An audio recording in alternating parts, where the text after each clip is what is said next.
Next, the most intact fighter airfield from World War II will be returned to its former glory for a free event hosted this Sunday.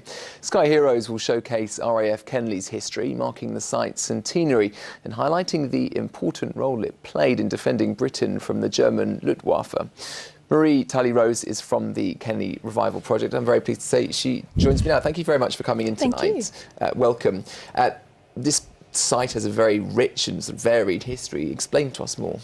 Well, basically, Kenley Common, which encompasses elements of Kenley Airfield, is significant in terms of its Battle of Britain history, but also we're celebrating its centenary. So from 1917, when it became an aircraft acceptance park, to 1939, when it was turned into a Battle of Britain fighter station, we're basically commemorating that with our major event on Sunday, September the 10th, with Sky Heroes. What we're doing is to preserve and protect the most intact fighter airfield. So anything ranging from engagement, education activities, through to a massive conservation programme where we're actually conserving all the brick structures, all the blast pens, the rifle range, the fuel dump, basically so future generations can come and learn about this significant site in terms of its history. Indeed, this was one of three main fighter stations that helped protect London in the war. Do you think that important piece of history has got lost as time's gone on, and obviously younger generations aren't as aware?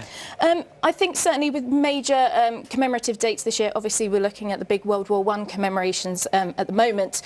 It is so important, and it is on the national curriculum, and a lot of our education activities, for instance, we just delivered a very large learning festival for 850 school children, means that it's very much about keeping people engaged. We do appreciate that generations are becoming further and further removed, which is why our events such as Sky Heroes, which has activities for the whole family to enjoy, as well as our website and oral history programme, make sure that we keep everything on the radar for people to basically enjoy and understand the site. Now, it wouldn't have been made possible without funding from the National Lottery, and indeed an organisational effort between various different bodies. Just explain to us how they all sort of came together. Yeah, it's a partnership project. So City London Corporation, who own Kenley Common, Historic England, who are very basically working with us to deliver the conservation programme, and the Kenley Airfield Friends Group, who are essentially the community link. They're a 500-member strong organisation and very much at the heart of making sure that this heritage is kept alive for future generations. It's obviously fantastic that funding has been put in place, but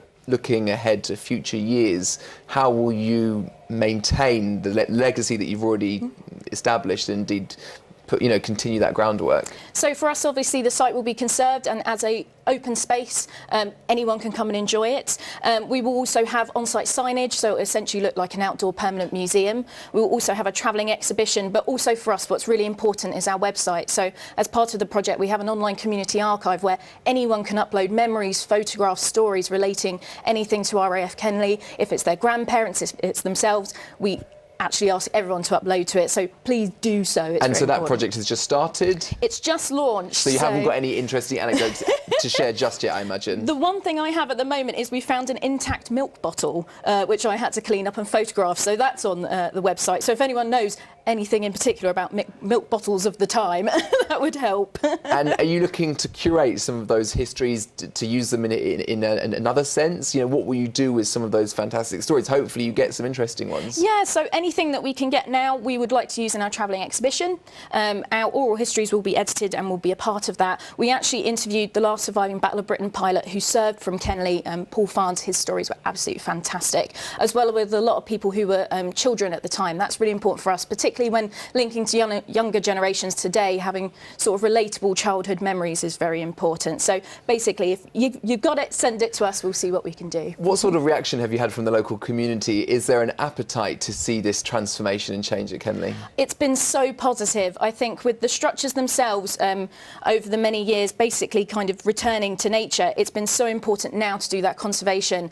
With many of them, we've sort of caught them exactly the right time when they would have been too far gone in terms of their degradation. So for us, it's been really important, as well as sort of symbolising what is a very significant heritage. Now, you've got an event this Sunday. Yes. Is anyone free to come down? How does it work? It's a completely free event, open to everyone. We've got activities all around the site, basically commemorating Kenley's centenary, but as well as the nature element. So we have activities ranging from reenactors in the pens, which will be really exciting for us. We've got a replica Spitfire and Hurricane that you can sit and have your photograph taken. We've got local museums, local history organisations, societies, as well as things like we've got a climbing wall provided by Croydon Scouting, and Girl Guides will be there doing bird feed boxes. So come on down, fun for everyone. Lots on offer. Marie, Tulley-Rose, thank you very much indeed for joining us this evening. Thank you.